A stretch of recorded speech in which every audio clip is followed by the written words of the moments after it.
आइए मंगलाचरण के लिए अपने दोनों हाथ जोड़िए। नमो अरिहंताणं नमो सिद्धाणं नमो आयर्याणं नमो उवज्जायाणं नमो लोय सव्यसाहूणम्। पंच परमेष्ठी भगवान की जय। द्वादशांग जिनवाणी माता की जय। संत शिरोमणि आचार्य भगवंत 108 श्री विद्यासागर जी महाराज की जय। परम पूज्य गुरुदेव मुनि पुंगव श्री 108 सुधा सागर जी महाराज की जय। अढ़ाई द्वीपस्थ समस्त मुनिराजों की जय। प्रश्नोत्तर रत्न मालिका में राजर्षि अमोघ वर्ष मुनि महाराज द्वारा रचित ये ग्रंथ हम पढ़ रहे हैं और विगत कक्षाओं में हमने जो श्लोक पढ़े हैं, कल की कक्षा में हमने चौथे नंबर का श्लोक पढ़ा था और उसके बारे में विस्तृत व्याख्या की थी। आइए एक बार उसका रिवीजन करके फिर हम आगे 5वें श्लोक पर बढ़ेंगे। चौथे नंबर का श्लोक देखें। त्वरितम किम कर्तव्यम। त्वरितम मतलब शीघ्रता से, शीघ्र ही। किम कर्तव्यम क्या करना चाहिए। विदुषा अर्थात विद्वानों के द्वारा, समझदार के द्वारा, बुद्धिमान व्यक्ति के द्वारा शीघ्र ही क्या करना चाहिए। उत्तर मिला संसार संतति छेद है। संसार की परंपरा का विनाश करना चाहिए। जो संसार में हम अनादिकाल से परिभ्रमण कर रहे हैं, उस परिभ्रमण के चक्र को तोड़ना चाहिए ताकि हम मोक्ष मार्ग में लग करके मोक्ष को प्राप्त कर सकें। फिर अगला प्रश्न हुआ किम मोक्ष तरोह बीजम। मोक्ष रूपी वृक्ष का बीज क्या है, उसकी जड़ क्या है, उसकी उत्पत्ति का स्थान क्या है। उत्तर मिला सम्यक ज्ञानम क्रिया सहितम। क्रिया से युक्त, आचरण से युक्त जो सम्यक ज्ञान है वही हमारे लिए वास्तव में मोक्ष के लिए बीज है।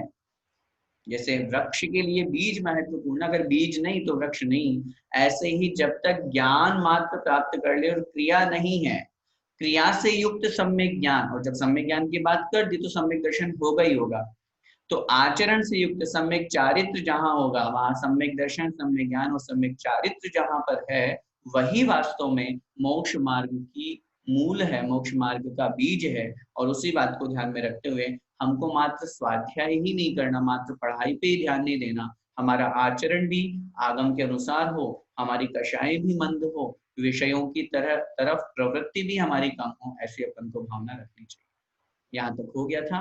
आइए 5वां श्लोक देखते हैं। उच्चारण किम, बोलिए किम पथ्यदनम। पथ्यदनम धर्म है, धर्म है। किम पथ्यदनम धर्म है। कह, कह शुचिरिह, शुचिरिह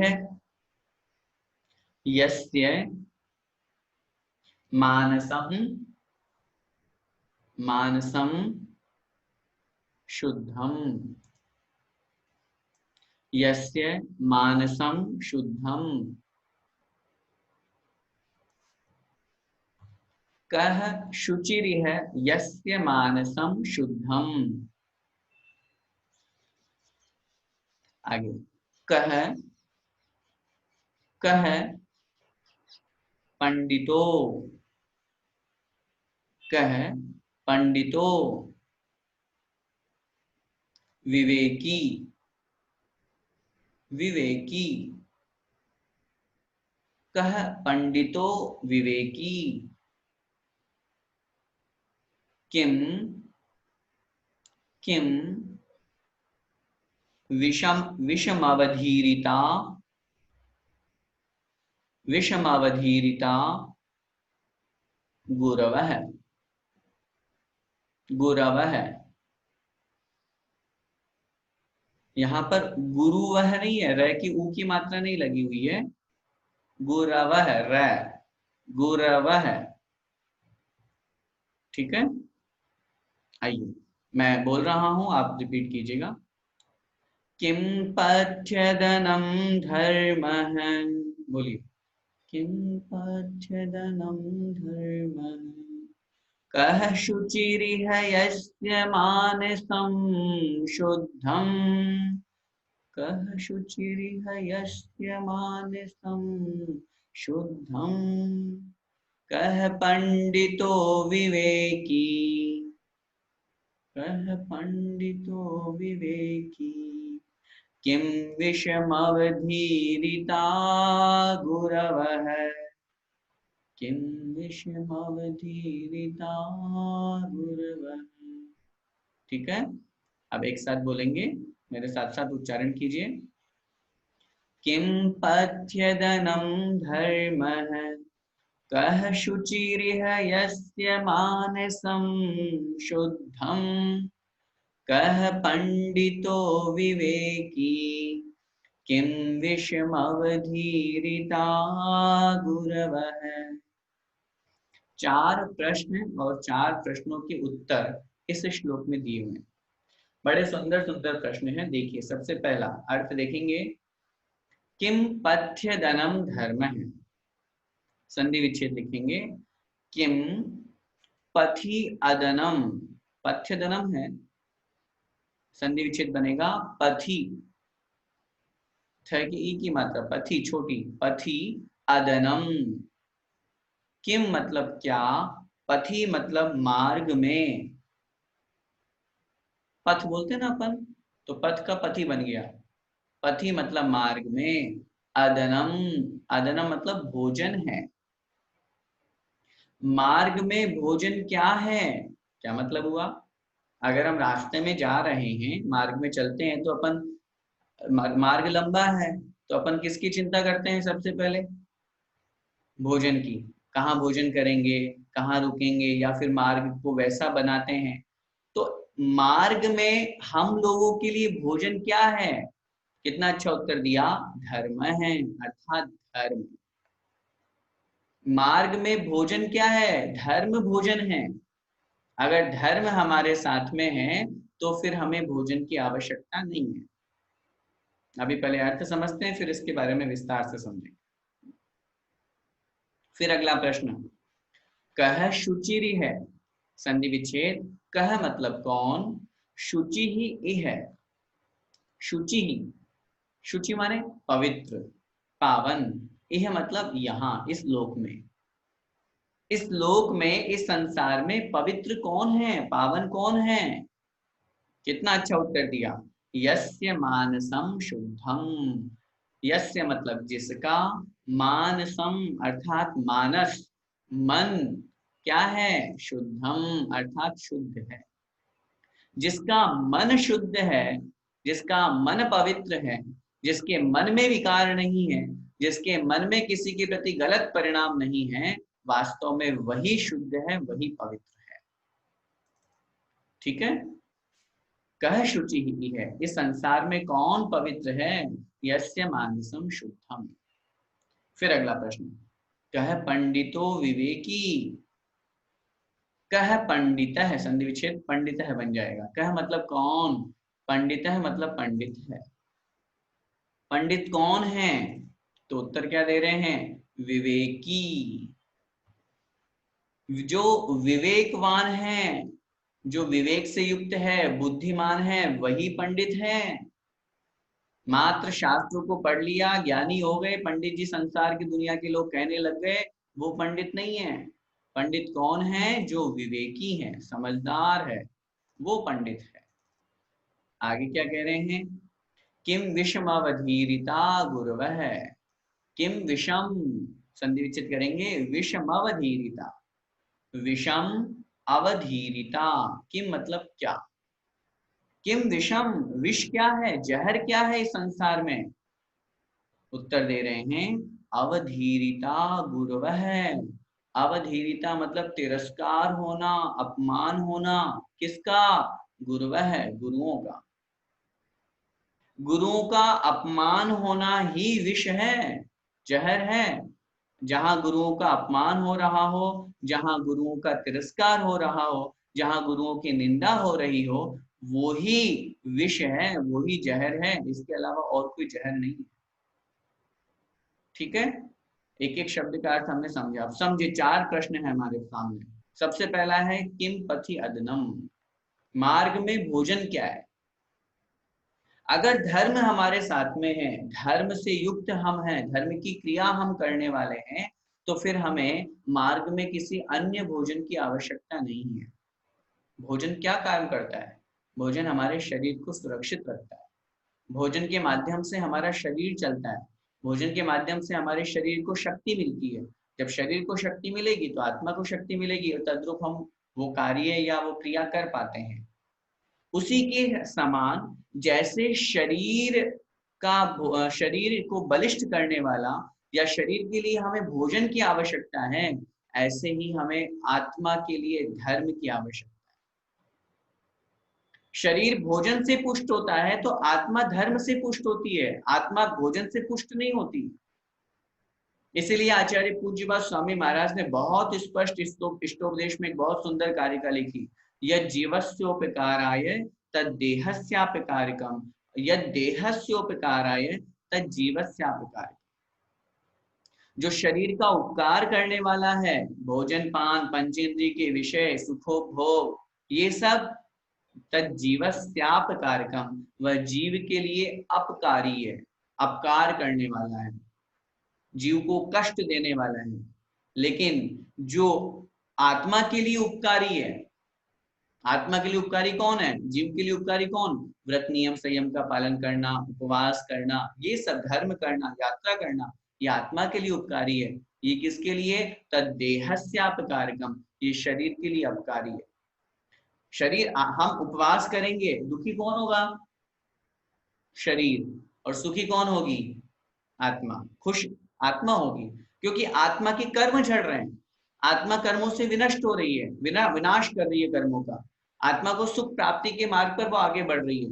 शरीर कमजोर हो सकता है, शरीर को चिंता हो, शरीर दुखी होगा, शरीर में कहीं कमर दुख रही है, कहीं पेट दुख रहा है, शरीर में कुछ ना कुछ हम लोगों को लगेगा, लेकिन कहीं ना कहीं वही चीज हमारी आत्मा के लिए कल्याणकारी है। यहाँ जिस प्रश्न के उत्तर में आचार्य महाराज ने धर्म कहा, मार्ग में धर्म ही हमारा साथी है, वही हमारा भोजन है।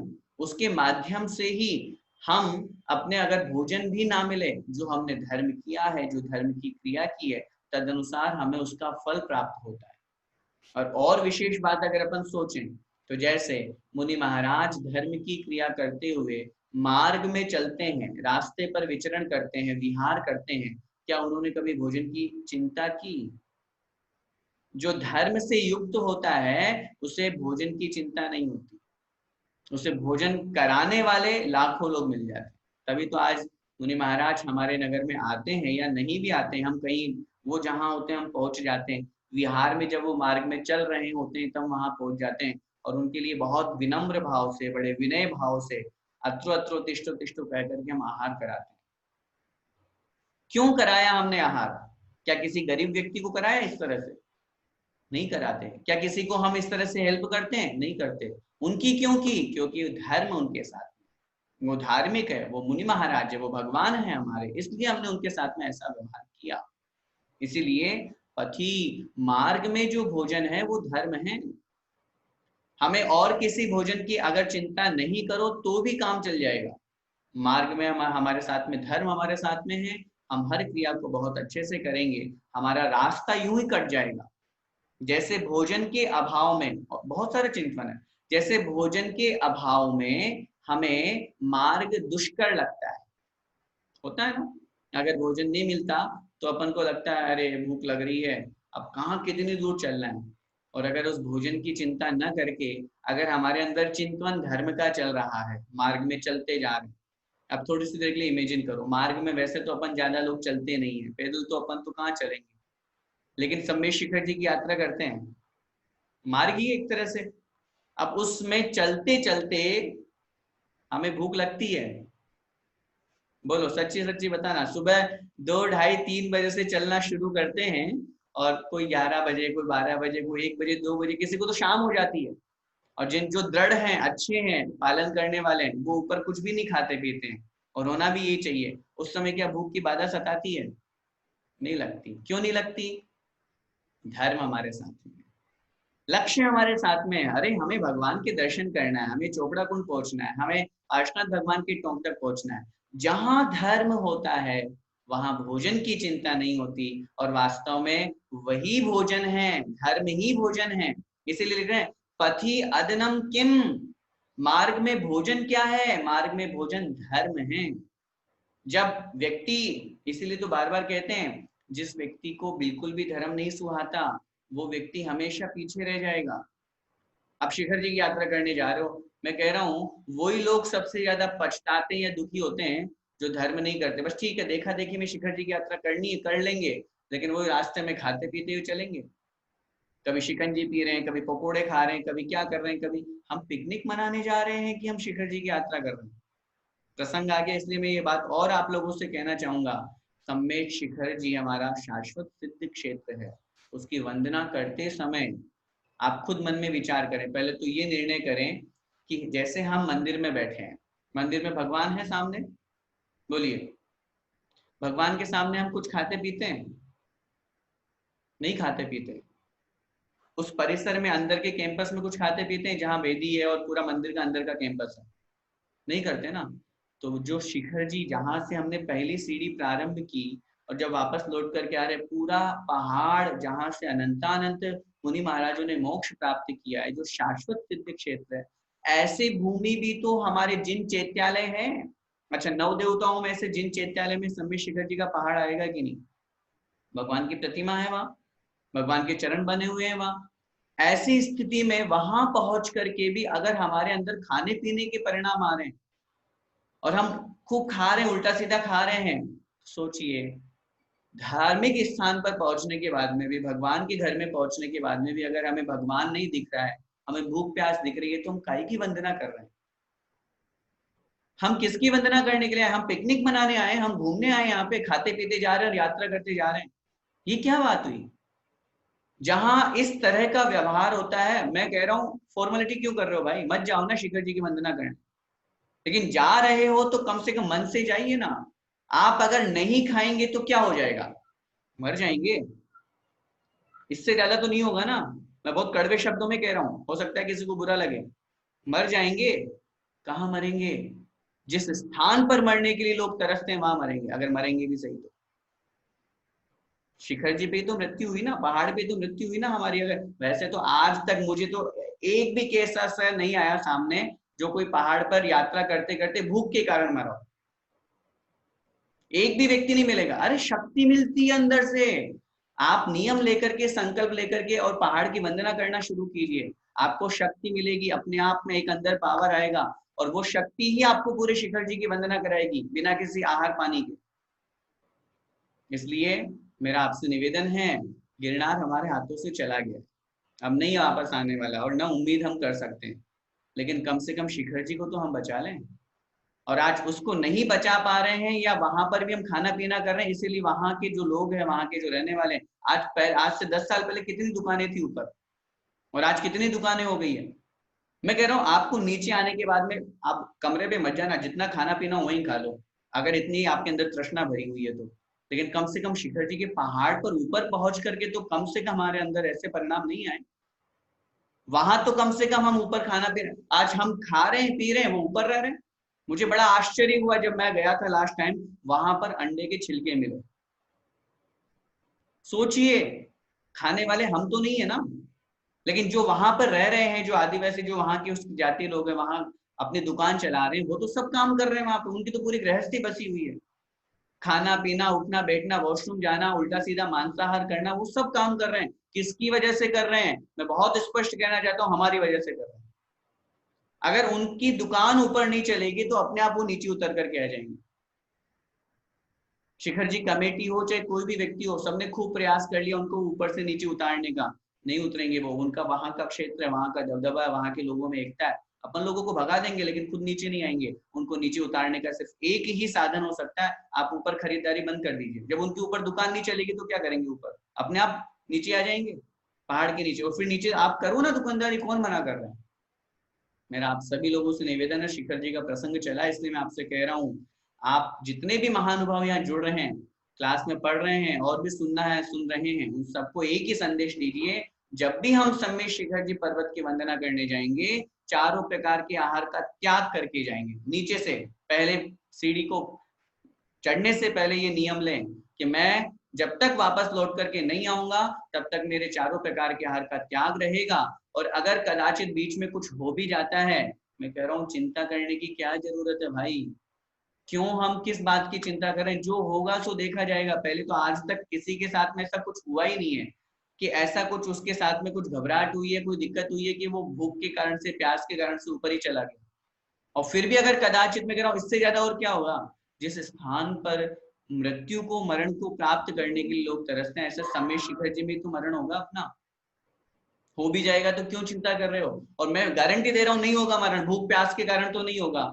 इससे ज्यादा और क्या कहूं आप लोगों को। वास्तव में जब धर्म की बात अपन कर रहे हैं, किम पथि अदनम धर्म है, मार्ग में भोजन क्या है, धर्म है। और अपन ने मार्ग में धर्म को छोड़ दिया और भोजन को अपना लिया। देखो कितनी विपरीत बात हो गई। मेरी बात समझ में आ रही है, कितनी विपरीत बात हो गई। किम पथि अदनम, प्रश्न क्या किया, मार्ग में भोजन क्या है, उत्तर क्या मिला, धर्म। और हम क्या कर रहे हैं, मार्ग में धर्म क्या है, भोजनम। हमने धर्म छोड़ दिया, हमने मेरी भावना बोलना छोड़ दिया, हमने आलोचना पाठ बोलना छोड़ दिया, हमने भक्तामर बोलना छोड़ दिया, और हम आराम से घूमते जा रहे हैं, बिस्लेरी का पानी पी रहे हैं, उल्टा सीधा अशुद्ध भोजन कर रहे हैं, उन मांसाहारियों के हाथ का बना हुआ अशुद्ध भोजन कर रहे हैं, और शिखर जी की वंदना कर रहे हैं और बोल रहे हैं हम धार्मिक है, हम धर्मात्मा है, हमने इतनी सारी वंदना कर ली। इन सब से कुछ नहीं होने वाला बंधुओं। इन सब बातों पर बहुत अच्छे से विचार करने की आवश्यकता है। धर्म हमारा भोजन है, भोजन हमारा धर्म नहीं है। मार्ग में अगर हमारे साथ में धर्म जुड़ा हुआ है तो भोजन याद नहीं आएगा। और धर्म नहीं है सिर्फ कोरम पूरा करने जाना है, पिकनिक मनाने जाना है, घूमने फिरने जाना है, अपना वजन कम करने जाना है, तो फिर आपकी मर्जी भैया, फिर हम क्या कर सकते हैं। और आज इसी वजह से हमारे क्षेत्र भी बदनाम होते जा रहे हैं, उनमें अतिशय कम होता जा रहा है, क्योंकि हमारे द्वारा पावनता या शुचिता, पवित्रता उतनी रखी नहीं जा रही है। हम तीर्थ क्षेत्रों पर भी जाकर के, सिद्ध क्षेत्रों पर भी जाकर के पाप रूप क्रिया करते हैं, तो फिर वही बात आ जाती है कि अन्य क्षेत्रे कृतम पापम धर्म क्षेत्रे विनश्यति, धर्म क्षेत्रे कृतम पापम वज्रलेपो भविष्य। कहाँ जाएंगे हम। उन पापों को छुड़ाने के लिए तो शिखर जी की वंदना करने गए, और उस वंदना में भी हम और पाप करते जा रहे हैं, तो फिर कहाँ जाएंगे, पाप कहाँ छुड़ाएंगे हम। इसलिए बहुत स्पष्ट इस बात को समझे और संकल्प ले। कहाँ साल भर में एक आध बार तो जाने का मौका मिलता है, और उसमें भी अगर अपन ये चारों प्रकार के आहार का त्याग करके, शिखर जी मैं वही बात आपसे कह रहा हूँ, जब हम मंदिर में भगवान के सामने खाना पीना नहीं करते तो वो भी तो मंदिर है। जिन चैत्यालय, नौ देवताओं के अंतर्गत जिन चैत्यालय में वो गिना जाता है, तो जिन चैत्यालय में चलते समय वो तो एक हमारी मजबूरी है, इसलिए अपन उनके ऊपर पैर रख के चलना पड़ता है, आकाश में थोड़ी चल पाएंगे। लेकिन वो मार्ग में तो पैर रख रहे हैं अपन, लेकिन है तो पूरा जिन चैत्यालय। उस जिन चैत्यालय के साथ में अगर हम इस तरह का बर्ताव करते हैं और वहां भी खाना पीना करते हैं, तो तो फिर वास्तव में कर्म फिर हमें ऐसा ऐसा सजा देंगे, और ऐसी सजा देंगे, वो कहेंगे अच्छा तुम्हें भगवान के मंदिर में भी खाना पीना नहीं छूटा, जाओ मैं तुम्हें ऐसी जगह भेजता हूँ जहां तुम्हें खाना पीना जीवन में कभी मिलेगा ही नहीं, और नरकों में भेज देंगे, जहां पर लोग हम एक एक कण के लिए तरसते हैं जीवन। जब जिन मंदिर में हम खाना पीना नहीं छोड़ सकते, तो हम बाहर बाहर रह करके खूब उपवास कर लो और खूब व्रत कर लो और वहां खाना पीना कर रहे हैं, कोई मतलब नहीं है इस तरह से दोगला जीवन जीने से। इसलिए प्रसंगवश मैंने आपसे निवेदन किया, सम्मेश शिखर जी की वंदना करते समय इतना मन हमारा पवित्र और पावन होना चाहिए कि भगवान मैं आपके चरणों में आया हूँ, आपकी वंदना करने आया हूँ। अगर किसी में शक्ति नहीं हो तो भगवान को याद करके और फिर वंदना प्रारंभ करो, मैं आपके पास आ रहा हूँ। और जिसकी वंदना करने जा रहे हैं उन्होंने संयम नियम व्रत का पालन करके मोक्ष मार्ग को प्राप्त किया और मोक्ष को प्राप्त कर लिया उन्होंने। उतना संयम वो धारण करके हजारों लाखों वर्षों तक उन्होंने संयम को धारण किया।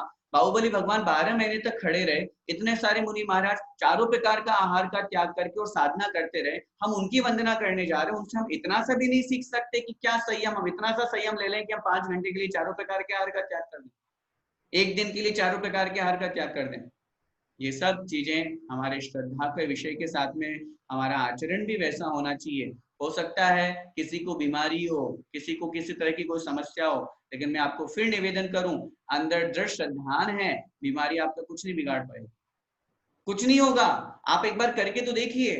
भगवान के श्री चरणों में तो जा रहे हैं हम, भगवान के श्री चरणों में जाने के बाद में हमें भगवान को जब हमने समर्पित कर दी, सच्चा श्रद्धान और विश्वास है, तो काम बन पाएगा। आप तो एक ही बात कीजिए, भगवान मैं आपके श्री चरणों में आ रहा हूँ, वंदना करने आ रहा हूँ, चारों प्रकार के आहार का त्याग कर दिया है, अब आगे आप जानो, कुछ नहीं बोलना, अब आगे आप जानो, अब आपको चिंता करने की आवश्यकता नहीं, अब भगवान जाने और अपना काम जाने। अगर हमारे अंदर इतना श्रद्धान और विश्वास होगा, मैं निश्चित रूप से कह रहा हूं, बिना किसी अंतराय के, बिना किसी बाधा के, बिना किसी विकल्प के आपकी यात्रा सानंद संपन्न होगी। और जब आप खुद चारों प्रकार के आहार का त्याग करके फिर वंदना करोगे, तो आपको खुद एक अलग आनंद की अनुभूति होगी। और खाना पीना करते हुए करते जाओ, कर लो, मैं कह रहा हूँ 1 की जगह 108 कर लो, फर्क क्या पड़ने वाला है। भाव सहित बंदे जो कोई, या भाव ही नहीं है तो फिर नरक पशु गति होई, ना होई नहीं होई, जब भाव ही नहीं है तो फिर जाना ही पड़ेगा, क्या करें ऐसी स्थिति। खैर, तो इसलिए किम पथि अदनम, मार्ग में भोजन क्या है, मार्ग में भोजन धर्म है। अगला प्रश्न, कह शुचि ही यह मानसम शुद्धम यस्य, पवित्र कौन है इस संसार में, इस संसार में पवित्र वह व्यक्ति है जिसका मन पवित्र है, जिसका मन शुद्ध है। बाहर से 2 बाल्टी स्नान हमने पानी डाल लिया अपने ऊपर, तो हम अपने आप को पवित्र मान लेते हैं, इसे पवित्रता नहीं कहते। 2 बाल्टी स्नान कर लिए और जाकर के बोल रहे हैं अरे दूर हटो दूर हटो, हम पवित्र, हम शुद्ध हैं, ये थोड़ी सी देर की पवित्रता है। अंदर कषाय भरी हुई है, अंदर किसी को मारने के भाव भरे हुए हैं, अंदर किसी से बदला लेने के भाव भरे हुए हैं, कैसे हम पवित्र हो सकते हैं। जिसके मन में किसी के प्रति छल कपट का भाव है, भगवान के दर्शन कर रहा है, मंदिर में हम दर्शन कर रहे हैं और अचानक से हमें कोई सामने वाला ऐसा व्यक्ति दिख गया जिससे हम बातचीत नहीं करते और हम भगवान को भूल गए और हमारा अंदर छल कपट आ गया, इसको तो मजा चखाऊंगा। क्यों? फिर काहे का मन पवित्र हमारा, फिर हमारा मन पवित्र कैसे हो सकता है। हमारे मन में तो कषाय भरी है, हमारे अंदर तो मायाचारी है। मानस उसी का शुद्ध हो, जिसका मानस शुद्ध है वास्तव में वही पवित्र है। नहीं तो खूब बाल्टियां स्नान कर लो, खूब बाल्टियां, मैं क्या कह रहा हूँ, सागर की जल सो शुचि कीजिए तो भी शुद्ध न हुई, पूरे के पूरे समुद्र के पानी को अपने ऊपर डाल लीजिए तो भी हम शुद्ध और पवित्र नहीं हो सकते हैं। लेकिन अगर पानी नहीं डालो, सुनिए, अगर पानी नहीं डालें, एक बाल्टी क्या, एक बूंद भी पानी अपने शरीर के ऊपर नहीं डालें, तो भी हमारे मुनि महाराज पवित्र हैं। मुनि महाराज स्नान करते हैं? नहीं करते। और हम लोग खूब स्नान करते हैं, दिन में 3 बार भी कर लेते हैं गर्मियों में तो, है ना। और फिर अपन बोलते हैं अरे दूर हटो मैं शुद्ध हूं। क्यों? विचार करने की आवश्यकता है। उनका मानस शुद्ध है, इसलिए वो पवित्र है। उनके मन में शुद्धता है, उनके मन में विकल्प नहीं है, उनके मन में मायाचारी नहीं है, उनके मन में ये नहीं है कि ये मेरा दुश्मन है। 2400 भगवान की पूजन अपन ने पढ़ी, उसमें जल का जब हम छंद पढ़ते हैं क्या लिखते हैं, मुनि मन सम उज्जवल नीर। क्या मतलब होता है इसका? मुनि के मन के समान निर्मल नीर लेके आया हूं। जल कैसा लाया हूं भगवान में, जो मुनि के मन के समान निर्मल है। मुनि महाराज का मन कैसा होता है? निर्मल होता है, पवित्र होता है। उनके अंदर राग द्वेष नहीं होता, ये मेरा भगत है, इसको चलो 3 पिच्छी लगा करके आशीर्वाद देता हूँ, और वो तो दुश्मन है, वो तो मेरे खिलाफ भाषण करता है, मेरे खिलाफ बोलता है, उसको तो मैं आशीर्वाद भी ना दूं, देखूं भी नहीं उसकी तरफ। ऐसा नहीं होता मुनि महाराज का मन, बड़ा पावन और पवित्र होता है। इसलिए बहुत स्पष्ट, पवित्र कौन है इस संसार में? जिसका मन पवित्र है, जिसका मन शुद्ध है, जिसके मन में कषाय और विकार भाव नहीं है, किसी को मारने के परिणाम नहीं है, किसी को धोखा देने के परिणाम नहीं है। नहीं तो कहीं मुंह में राम बगल में छुरी, बाहर से तो धर्मात्मा दिख रहे हैं, बाहर से तो खूब पूजा पाठ कर रहे हैं, और अंदर ही अंदर बगुला बने हुए हैं। अंदर ही अंदर रेकी चल रही है, सामने वाले को कैसे मारना, कहाँ मारना, कैसे क्या करना। मारने के परिणाम ना भी हो तो भी छल कपट के, दुखी करने के परिणाम भी हो रहे हैं। कुछ ना कुछ ऐसे परिणाम हमारे मन में चल रहे हैं। इसका मतलब हम पवित्र नहीं है, हम शुचि नहीं है।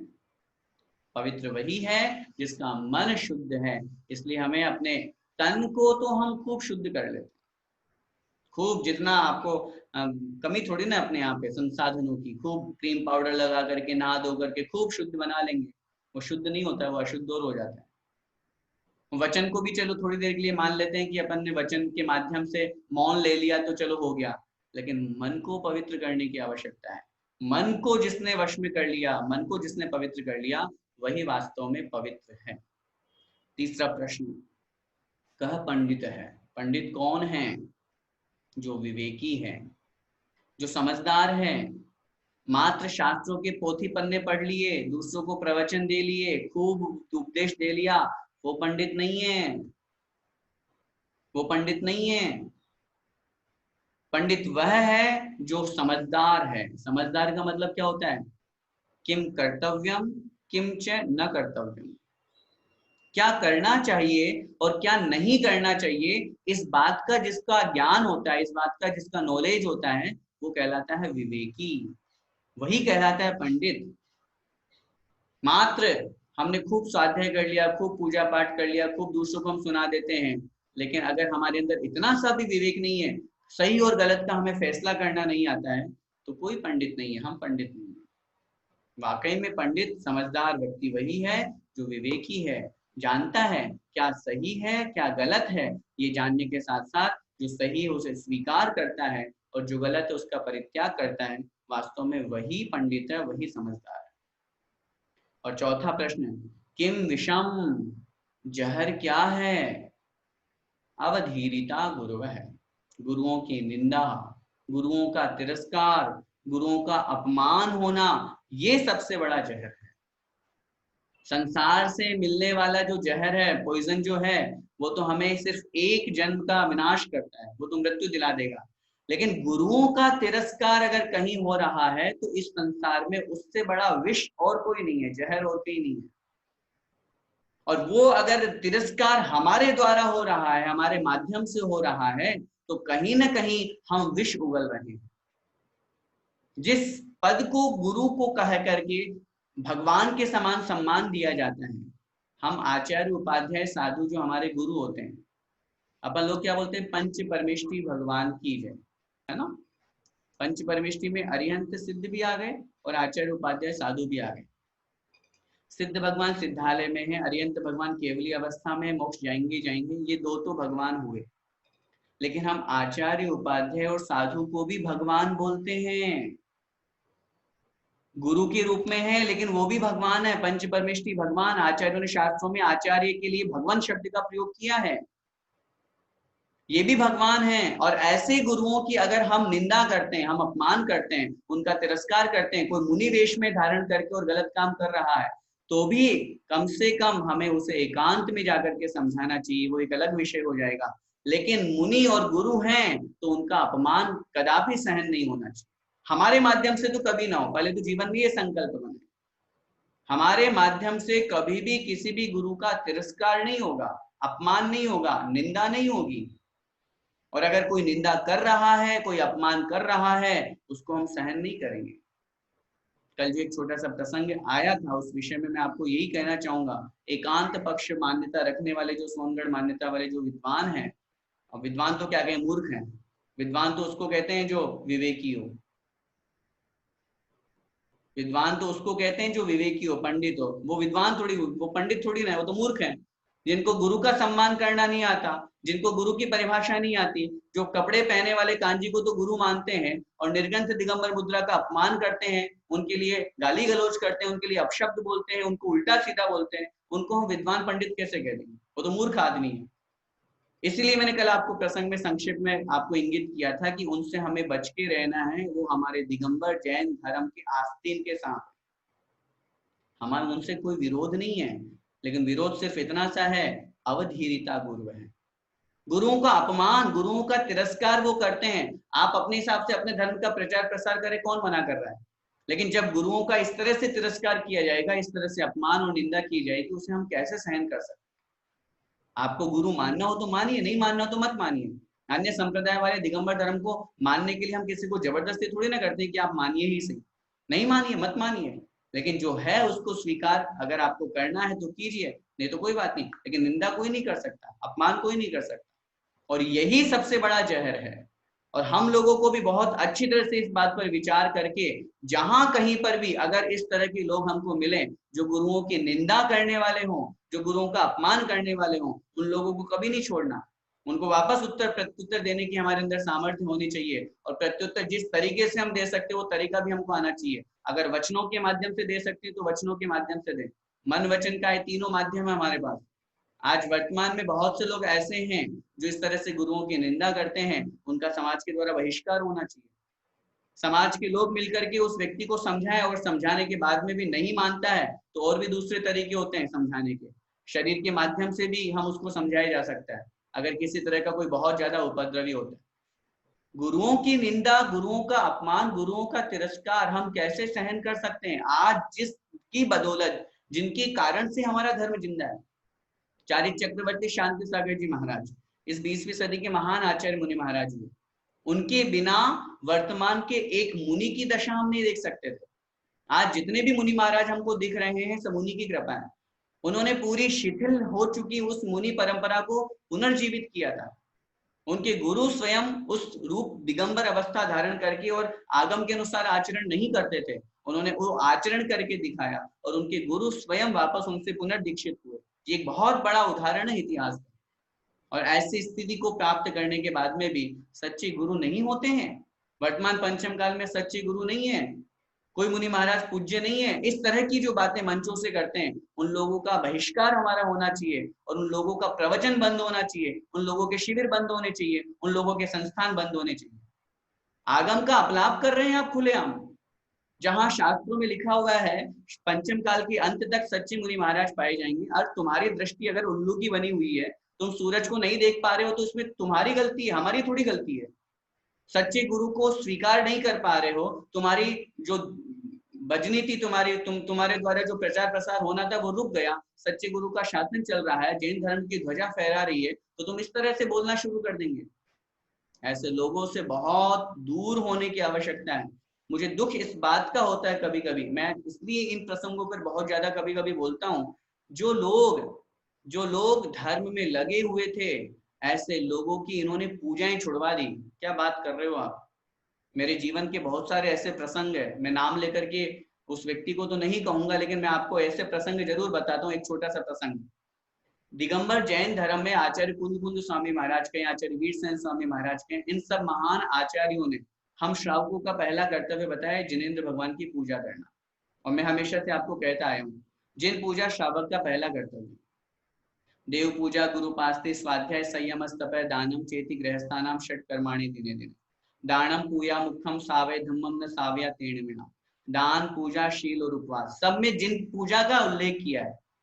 और एकांत पक्ष वाले बड़े से बड़े विद्वान जब फॉरेन कंट्रीज में जाते हैं, भारत में तो थोड़ा कम हो गया जब से सांगानेर संस्थान खुला है, जब से आचार्य भगवंत का प्रचार प्रसार बढ़ा है, उनका आशीर्वाद बढ़ा है, पूज्य गुरुदेव के आशीर्वाद से सब जगह और भी आर्ष मार्ग के विद्वान पहुंच रहे हैं।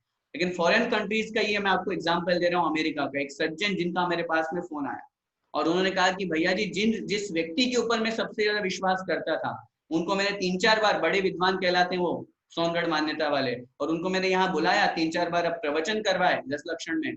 और जब मैंने देखा जिन बच्चों को, मेरे 2 बच्चे, उन दोनों बच्चों को मैंने पूजा करना सिखाया था, आज उनके संपर्क में आने से धीरे धीरे धीरे धीरे उन्होंने एक स्लो पॉइजन लगा करके और उन दोनों बच्चों की पूजा छुड़वा दी। आज वो बच्चे कहते हैं पूजा करने से क्या होता है। जो जिनेंद्र भगवान की पूजा श्रावक का पहला कर्तव्य है, उस कर्तव्य से जो दूर हो रहे हैं, लोगों को कह रहे हैं द्रव्य पूजा करके क्या करोगे, भाव से पूजा करो, स्वाध्याय करो, आत्मा का ध्यान करो, इसी से कल्याण होगा। श्रावक के पहले कर्तव्य है स्वाध्याय करने के लिए आपने उपदेश दिया है, स्वाध्याय में पहला कर्तव्य आया है, स्वाध्याय में लिखा हुआ है हमें भगवान की पूजा करनी चाहिए, अकेला पोथी पढ़ने पढ़ लिए, और जो उसमें लिखा है हमें क्या करना चाहिए यही हमको समझ में नहीं आ रहा है, तो फिर स्वाध्याय का मतलब क्या है। मुझे बड़ा दुख हुआ उस सज्जन का ये उत्तर सुन करके और उनकी ये बात सुन करके। मुझे बड़ा, वो खुद कह रहे हैं भैया जी मुझे बहुत दुख हुआ जब मैंने अपने बच्चों को कहा बेटा पूजा क्यों नहीं करते, पहले तो तुम बड़े अच्छे से पूजा करते थे। उन्होंने उत्तर दिया पापा पूजा करने से क्या होता है, ये सब बाहरी ढोंग मुझे नहीं करना है, ये सब बाहर की व्यवहार की क्रिया, इन सबको छोड़ो, अब तो आत्मा का ध्यान करो। वो सज्जन की आंखों में आंसू थे। एज थी उनकी 79 ईयर्स। सोचिए, हमको इस बात को बहुत अच्छी तरह से गहराई से लेना है। गुरुओं का अपमान जहां है, उससे बड़ा विष, उससे बड़ा जहर इस संसार में और कोई नहीं है। हम स्वयं तो संकल्प लें, जीवन में कभी भी किसी भी दिगंबर मुनि महाराज का गुरु का अपमान नहीं करेंगे, तिरस्कार नहीं करेंगे, निंदा नहीं करेंगे। और जहां कहीं हो रही होगी, बिना पूछे, शास्त्रों में लिखा है, जहां कहीं गलत प्रलाप हो रहा हो, गलत कोई बोल रहा हो, अप्रष्टैरपि वक्तव्यम, बिना पूछे ही बोलना चाहिए। अगर कहीं गलत प्रचार प्रसार हो रहा है, खड़े होकर के हमारे अंदर इतनी ताकत होनी चाहिए कि भैया आप गलत बोल रहे हो, अपने वचनों को सही बोलिए। आप कह रहे हो पंचम काल में मुनि महाराज नहीं होते, कहाँ लिखा है मुनि महाराज नहीं होते? मुनि देखना, चलो हमारे साथ में। मैं ये भी नहीं कह रहा कि वर्तमान के सभी साधु सच्चे गुरु हैं, सही है, लेकिन सच्चे गुरु आज भी है और पंचम काल के अंत तक रहेंगे। इसलिए जहां गुरुओं का अपमान हो, जहां उनके लिए निंदा के शब्द प्रयोग किए जाएं, वो सबसे बड़ा विष है, सबसे बड़ा जहर है। और उस जहर को ग्रहण करने से, जहर को स्पर्श करने से भी, सोचिए जिस बोतल पर पॉइजन लिखा है, गलती से अगर हमारा हाथ भी लग जाता है तो हम हाथ को 50 बार धोते हैं। उसी तरह से जहां गुरुओं का अपमान होता है, जहां गुरुओं की निंदा और तिरस्कार होता है, ऐसे लोगों से अगर कहीं भी हमारा कोई सा भी संपर्क हो, उनसे हमें तुरंत दूर हो जाना चाहिए। क्योंकि ये स्लो पॉइजन है, हमें अभी समझ में नहीं आएगा, लेकिन धीरे धीरे हमारी मेंटेलिटी वैसी बनती जाती है। उनसे हमें दूर होकर के श्रावक के सही कर्तव्यों का पालन करना है। इसलिए गुरुओं का सम्मान करना है, गुरुओं की विनय करनी है, गुरुओं की पूजा करनी है, और वही हमारे लिए अमृत है। जिससे विपरीत, जो जहर से विपरीत है, वो अमृत यही कहा गया है। आज आपके यहाँ समय हो गया, एक ही श्लोक हम लेंगे और इसके चारों प्रश्न अपन को बहुत अच्छे से समझना है। फिर से अर्थ देख लीजिए कि पथि अदनम किम, मार्ग में भोजन क्या है? उत्तर मिला धर्म, धर्म ही मार्ग में भोजन है। कह शुचि ही, पवित्रता क्या है? यह मतलब इस संसार में, यस्य मानसम शुद्धम, जिसका मन पवित्र है, जिसके मन में गलत परिणाम नहीं है, वही वास्तव में शुद्ध और शुचि पवित्र कहा गया है। कौन पंडित है? जो समझदार है, जो विवेकी है, जो सही और गलत का फैसला करना जानता है। और इस संसार में विष क्या है, जहर क्या है? गुरुओं की निंदा, गुरुओं का अपमान ही विष है। जैसे हम विष से हमेशा दूर रहते हैं, ऐसे ही जहाँ गुरुओं का अपमान और निंदा हो, वो हमको कभी नहीं करनी और हमें उससे बहुत दूर होने की आवश्यकता है। ऐसा हम करेंगे तो निश्चित रूप से हम स्वयं भी एक दिन गुरु पद को प्राप्त करके, भगवत पद को प्राप्त करके मोक्ष को प्राप्त करेंगे। इसी मंगलमय भावना के साथ बोले पंच परमेष्ठी भगवान की जय। आचार्य राजर्षि अमोघ वर्ष मुनि महाराज की जय। प्रश्नोत्तर रत्न मालिका महान ग्रंथराज की जय। आचार्य भगवंत श्री विद्यासागर जी महाराज की जय। परम पूज्य गुरुदेव मुनि पुंगव श्री सुधा सागर जी महाराज की